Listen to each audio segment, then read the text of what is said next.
vamos a hablar sobre la caída de la tasa de natalidad en Argentina. Para ello nos acompaña Gustavo Peretti. Él es docente investigador de la Facultad de Humanidades y Ciencias de la Universidad Nacional del Litoral y profesor titular de la asignatura Geografía Argentina. También se especializa en temas vinculados con los estudios de la dinámica y de la composición de la población.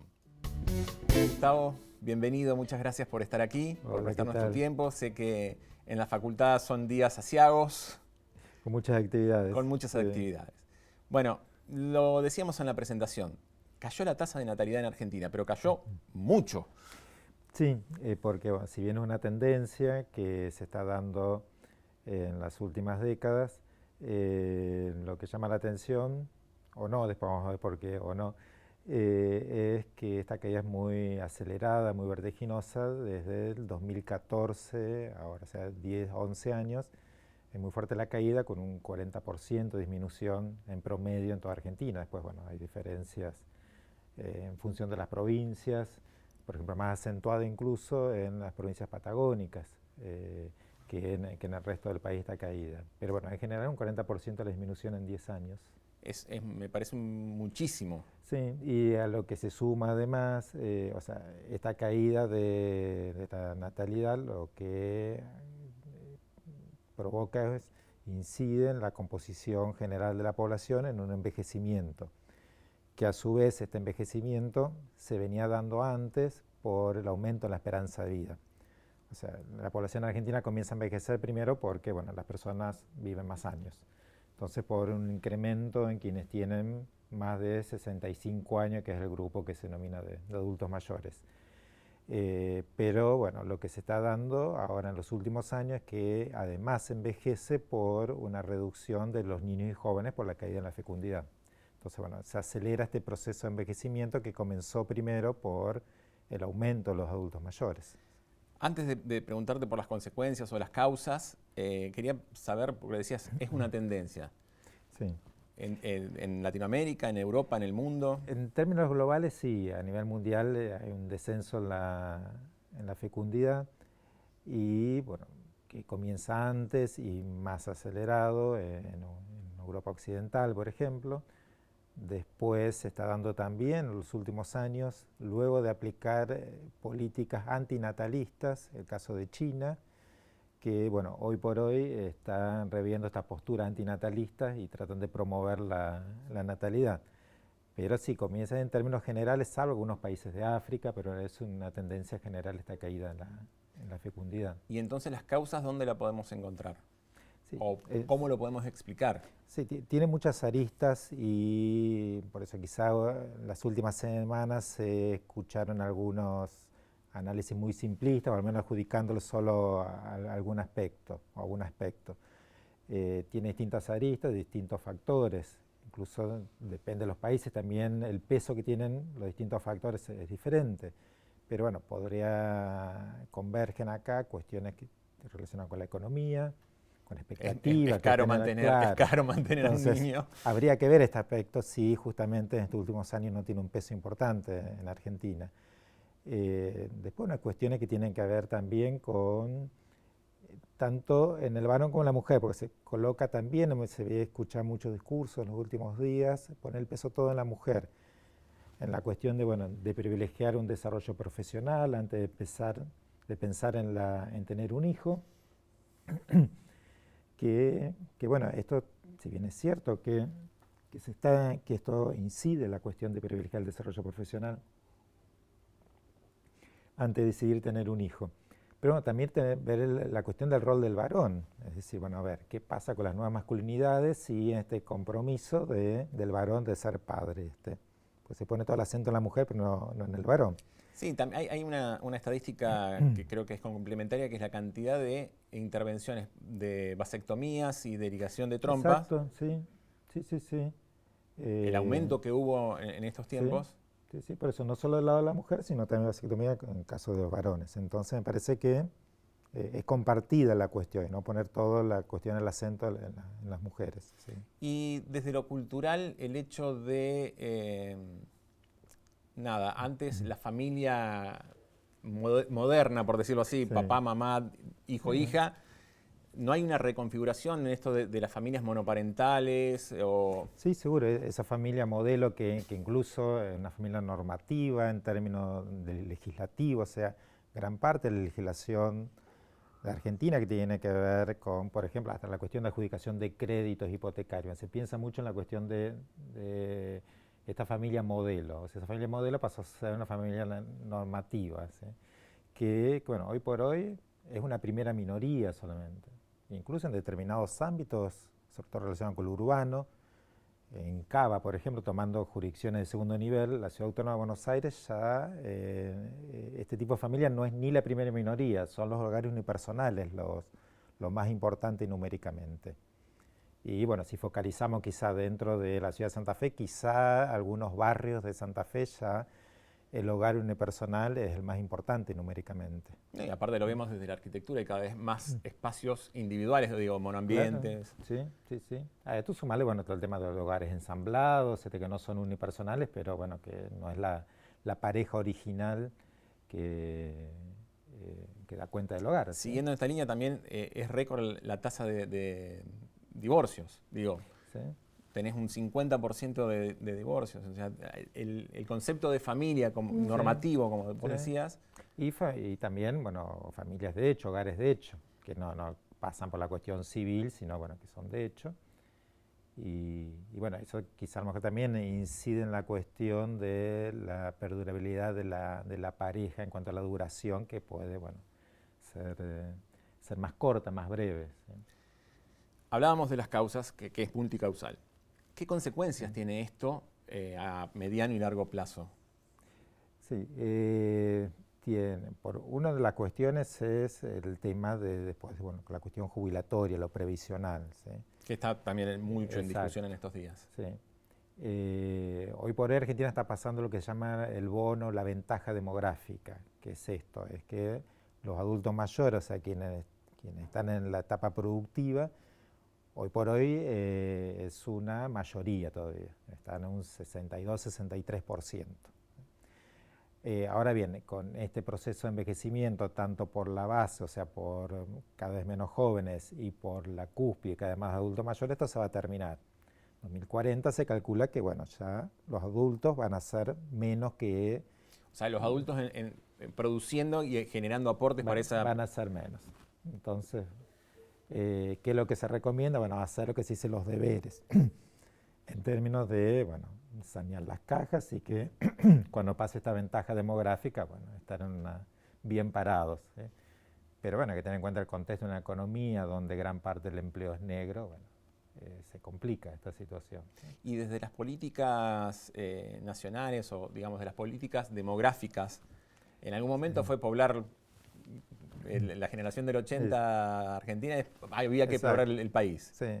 Bueno, si uno ve los discursos, recién ahora está apareciendo más en la cuestión, quizás no como política pública el tema demográfico todavía, sí se está instalando como tema de la agenda de discusión pública, pero todavía no, si uno analiza los discursos políticos, no es un tema que esté en agenda. Que esté en agenda.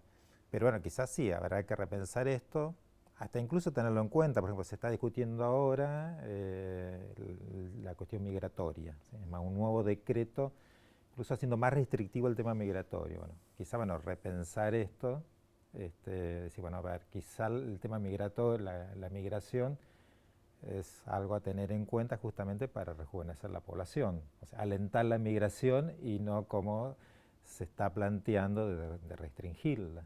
¿Sí? Otro de los datos que estaba circulando en estos días es, a propósito de este envejecimiento de la población, la crisis que enfrentarían en corto plazo los jardines de infantes, digamos, la educación de la primera edad, que les sobrarían cupos, o sea, infraestructuralmente nos estarían sobrando jardines. Sí, porque al haber cada vez menos nacimientos, bueno, eso repercute y comienza impactando primero los escalones más bajos de la estructura demográfica, que son los niños. Entonces sí, va a haber menos alumnos, menos estudiantes, primero en jardines, seguramente eso va a escalar en lo que es la escuela primaria, secundaria. ¿Sí? Bueno, entonces eso también tiene un impacto sobre el sistema educativo. Sí, de todas formas, por eso también en lo que se escuchaba eran posturas muy alarmistas en cuanto a este cambio demográfico, ¿sí? Y cuando uno lo ve también en términos longitudinales a lo largo del tiempo, hace 50 años la cuestión demográfica se planteaba un problema y se lo veía como muy serio, que era el inverso, que era la cuestión de la explosión demográfica, que bueno, crecía tanto la población que no iban a alcanzar los recursos, ¿eh? Y bueno, de ahí que algunos países, como decíamos, China, plantea toda una política antinatalista. Entonces, bueno, quizá con determinado tipo de políticas se puede revertir esto, o al menos atenuar esta brusca caída que tuvo. Entre los comentarios o lecturas que se hacían de estos números que salieron, decían que una, si queremos, positiva es que bajó mucho la natalidad adolescente. Sí, por eso también ver esta cuestión del envejecimiento de la población que es consecuencia de algunos factores que son positivos, que es consecuencia de políticas que a mi entender son positivas. Por un lado, lo que planteas, el tema de la disminución de la fecundidad adolescente tiene que ver con la aplicación del Plan ENIA en 2017, que era justamente cuando el embarazo no deseado de niñas y adolescentes. Entonces, bueno, esa caída de la fecundidad pues algo positivo. Entonces, que bueno, tuvo mayor impacto en las provincias del NIA, sobre todo, donde el embarazo no deseado era más importante, frecuente. Claro, más frecuente. Y el otro dato era que también cayó mucho la tasa de fecundidad en aquellas mujeres, porque tomaban como referencia a las mujeres, Sí. de menores recursos, de menor educación, nivel educativo. Sí, esto también lo que sí llama la atención cuando venía como tendencia la caída de la fecundidad, hace 2 o 3 décadas atrás, era una caída que se daba en las capas medias sobre todo de la sociedad. Hoy por hoy es transversal y se está dando en todos los sectores, como decís. Que eso también va con una cuestión contradictoria con los planteos que se planteaban de decir, bueno, determinadas políticas sociales hacen que se incremente la fecundidad de determinados sectores sociales. Y bueno, y eso no se dio, No, porque así. evidentemente ha ido acompañado con algunas otras políticas de Claro. educación reproductiva. Sí. Hay una mayor planificación de la familia, Sí. digamos, de la reproducción. Sí, seguro. Y que por eso, está tomando todos los sectores sociales.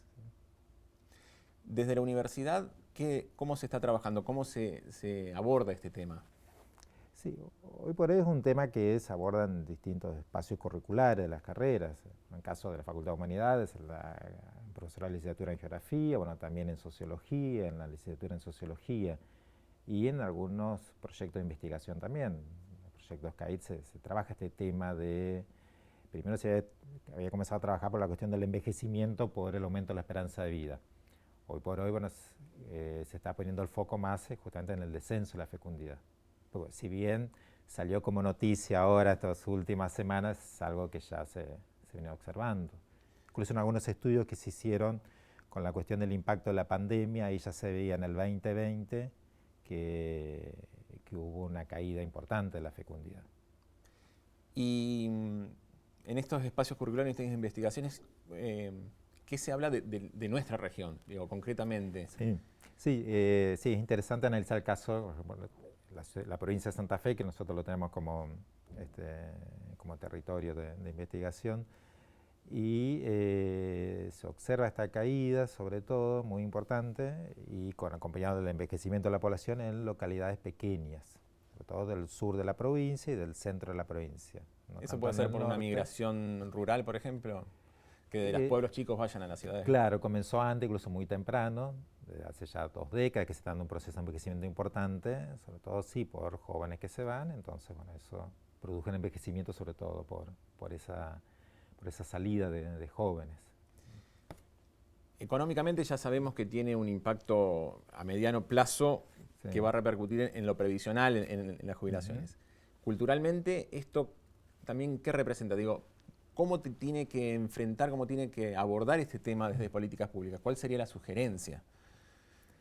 Sí, sobre todo esta cuestión bueno, primero quitarle toda carga valorativa al tema de la caída de la fecundidad, porque también hasta hubo discursos rozando hasta la cuestión religiosa, diciendo, bueno, y atribuyendo a la mujer, bueno, a ver, cómo si no tienen hijos, entonces los abuelos no van a poder cuidar a los hijos, entonces, bueno, quizá quitando toda esta cuestión valorativa y sí generando políticas de favorecer a la mujer en cuanto, desde lo laboral, que el hecho de tener un hijo, bueno, no retarde el desarrollo profesional. Digo, pensar en los ámbitos de trabajo donde quizá pueda llevar Que ese sí a es los hijos, ese sí es tema de un, licencias. ese sí es un cambio muy notable también desde lo económico que afecta a la organización familiar. Hasta hace 50, 70 años no eran muchas las mujeres que salían al Claro, mercado del trabajo. exacto. Entonces, bueno, pensar toda esta cuestión de poner en pie de igualdad también con el varón, decir, bueno, tener un hijo que, por ejemplo, en el desarrollo académico, ¿no? Que no sea una cuestión, que un impedimento en avanzar al mismo ritmo que el varón, ¿sí? Sí, del otro lado también equiparar algunas licencias, la licencia por Claro, maternidad, exacto. para el varón tener un hijo Sí, son en la mayoría de los casos 3 días, 4 días. claro. Sí, sí. Y el Sí, acompañamiento tiene que ser. también por eso generar condiciones al varón en que acompañe también, porque es compartido. También, bueno, es cierto que la cuestión de la fecundidad, si bien numéricamente todavía no es importante y es muy importante, o sea, lo que prima es la cuestión del hijo en la pareja, ¿sí? También, bueno, hay hijos que deciden tener mujeres solas, y con distintos métodos, entonces, bueno, también es algo a Y tener en también cuenta. esto de muchas parejas que tienen solo un hijo, cosa que antes estaba Sí, como, no, no lo podés dejar solo. Y la verdad que yo estoy más ya rozando los 50 que los 40, pero hay mucha gente de mi generación que o no tiene o tiene solo un hijo. sí, sí. Sí, los números dan eso, o sea, de los hogares donde hay hijos es uno solo, eso es lo que más, es lo que predomina. Después recién viene dos hijos. Y ya hablar de Pero, 4 o 5 pero es es uno. una excepción. Y muchos hogares sin hijos. Muchos. Sí. Por hoy más importante es con un hijo, luego sin hijo y después recién el tercer valor es con dos hijos. Esa relación también se ve en nuestro territorio, en Santa Fe. Esos son datos, en verdad lo observamos para Argentina en general. Tenemos que observar esta cuestión de sin hijo, un hijo y dos hijos para la provincia de Santa Fe. Estimo la provincia de Santa Fe comúnmente está en la media provincial. ¿No? Debiera ser así. ¿Cuáles son, digamos, los más y los menos que se vieron en estos números? ¿Dónde hubo una mayor retracción? ¿Dónde hubo...? Sí, la mayor caída fue en provincias patagónicas, que quizás se explica también por el comportamiento demográfico que tiene, es más población joven, entonces, bueno, justamente al haber más población joven, la caída se ve más importante. El caso de Tierra del Fuego, por ejemplo, que fue una provincia donde la migración fue muy importante, en los 80, los 90, la caída es del 60% aproximadamente. Bueno, también Sí. esos son en números relativos. En números Sí. absolutos a lo mejor no es tanto porque la No, población claro. de Tierra del No, Fuego no es claro. mucha. Pero bueno, pero viendo justamente, además también Tierra del Fuego está muy hablado por otras cuestiones, con la cuestión de la ley de promoción industrial que se le quitaría. Bueno, tener en cuenta esto, si no va a tener aportes migratorios, dadas las condiciones económicas que, bueno, estos beneficios que tenía van a dejar de estar, y si la fecundidad cae a estos ritmos tan importantes, bueno, seguramente no va a haber crecimiento poblacional en Tierra del Fuego, con la importancia estratégica que tiene, justamente que es una isla, entonces... Sí, sí, aparte es un Sí, puerto libre, es un punto de acceso. exacto. Entonces, bueno, pensaba, asociándola con esta cuestión acá, la discusión que había en cuanto a estos beneficios que tenía en cuanto al desarrollo de la industria, sino tener en cuenta este cambio demográfico que hay, si bueno, no repensar estas cuestiones, y bueno, a ver, no verlo solo desde lo económico, sino también bueno, qué impacto demográfico tienen estas políticas. Sobre eso te iba a preguntar. Estamos hablando, o el disparador fue la caída de la tasa de natalidad, pero terminamos hablando mucho más de factores económicos que condicionan el ritmo de vida, Sí. digamos, y que incide sobre esa natalidad, que sobre factores quizás culturales, Sí. religiosos. Sí, sí, porque tiene distintas aristas. Lo cultural también, porque está esta cuestión quizá, y ahí sí, pongo la cuestión de la mujer, es decir, bueno, del mandato social que había de tener hijos, bueno, quizá esto, y que es transversal, ya no está incidiendo. Entonces, ahí sí quizá hay un aspecto cultural a tener en cuenta, que hubo un cambio y ya este mandato no estaría al menos no tan fuerte. Claro, sí. Sí, sí. Y mencionabas antes también de que habías escuchado algunos discursos religiosos en torno a esto.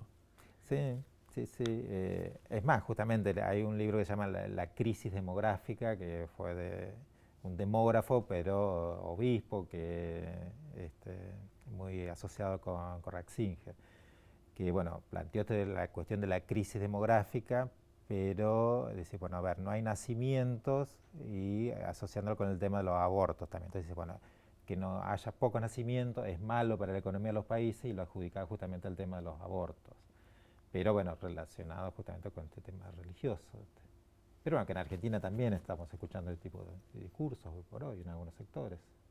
Y esta radicalización, si se quiere, de este tipo de discursos, ¿cómo influye? Digo, estábamos hablando de la religión, estamos hablando del cambio de mandato o del dejar de que ese mandato sea tan pesado sobre la mujer, y también las nuevas masculinidades. Sí. Sí, por eso también, porque bueno, también está la cuestión, bueno, de demorar la cuestión de ser padre, bueno, y el compromiso que implica, pero también relacionado con lo económico, también hay una demora en la independencia del joven de irse de la casa. Entonces, bueno, eso también dificulta la cuestión de la decisión de tener un hijo si todavía no te fuiste del hogar de los padres. De nuevo, haciendo la comparación con a lo mejor hace 50, 70 años, claro, te ibas de tu casa a los 18, 20 claro, años, sí, y hoy con suerte, sí. terminada la carrera universitaria o incluso más allá. Sí, sí, sí. Eso, claro. Sí. ¿Y cómo se condice entonces esto de que cada vez nos vamos más tarde de la casa de nuestros padres con el aumento de la cantidad de hogares monoparentales o Sí, sí, sí, que son unipersonales. unipersonales? Sí. Sí, si bien, bueno, esto en términos generales, en cuestión numérica, sí, bueno, hay muchos jóvenes que demoran la salida, pero bueno, de todas formas, muchos sí se van, y es lo que hace que haya más hogares de una sola persona, ¿sí? Gustavo, la última para... También otra cuestión, también hay muchos hogares de una sola persona, no solo en la cuestión de jóvenes y adultos jóvenes, sino también la cima de la pirámide, por la cuestión de la viudez. O de los Todavía sigue divorcios. operando, claro, la esperanza de vida, que es diferencial. O sea, si uno ve la viudez, en un 70% son mujeres, o sea, los varones mueren antes. Entonces, bueno, son también hogares unipersonales de adultas mayores, sobre todo. La última, para no robarte más tiempo, tiene que ver con los próximos pasos. Digo, ¿qué podemos esperar de esto y cómo la FUC y la UNL van a seguir avanzando, si es que van a seguir avanzando en el estudio de estos temas? Sí, sobre todo observarlo con la cuestión de datos. Es decir, efectivamente, para poder interpelar estas distintas posturas que hay, decir, bueno, a ver, no es por acá, no es porque hay un aumento en los abortos que desciende la fecundidad, porque si no, bueno, si se quiere implementar políticas que favorezcan el aumento de la fecundidad, bueno, pongamos bien el foco de donde está la cuestión, porque si vamos por ahí, bueno, pero no va a haber... ¿se quiere aumentar la tasa de natalidad? ¿Es política? No, hoy por eso no está en la política, se está planteando, ¿sí? Que por eso digo, quizás fue exagerada la preocupación que hay, porque a ver, si bien todo en los últimos años la fecundidad no alcanza a garantizar el recambio demográfico, es decir, si sigue estos valores, va a llegar un momento donde, y si no hay migraciones, la población argentina va a ser menos, va a disminuir. De todas formas, con esta tendencia que no se está garantizando el recambio, recién comenzaría a disminuir a partir de 2040, 2050.